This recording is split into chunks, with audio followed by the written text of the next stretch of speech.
रुक्मिणी सब गोटे सादर प्रणाम करै छी। आइ एकटा बहुत सुंदर बटगमनी गीत लऽ उपस्थित छी।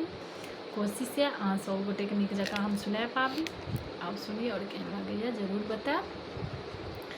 चानन जानी हम से बलाऊं सजनी गे, चानन जानी हम से बलाऊं सजनी गे, भाई गेला सिमर के गाछ सजनी गे, भाई गेला सिमर के गाछ सजनी गे।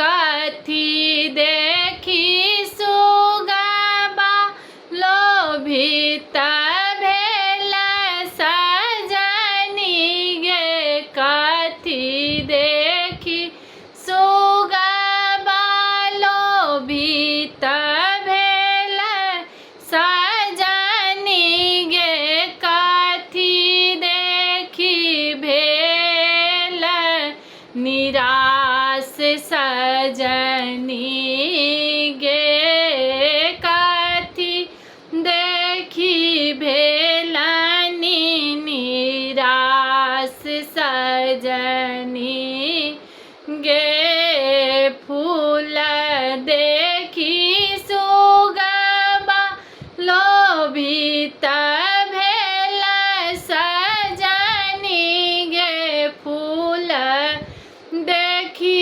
सुगबा लोभित भेल सजनी गे, फल देखी भेल निराश सजनी गे,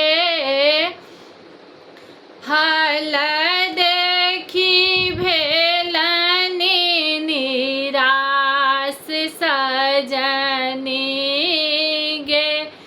मारैया लोल रुइया उड़ै सजनी गे, मारैया लोल रुइया उड़ै सजनी गे, सुगबा के मोन पछताई सजनी गे, सुगबा के मोन पछताई सजनी गे। बिनुआ माँ के नैहर सजनी गे, बिनु माँ के नैहर सजनी गे, बिनु बाप के हन दुलार सजनी गे, बिनु बाबू के हन दुलार सजनी गे, बिनु ससुर के सासुर सजनी गे, बिनु ससुर के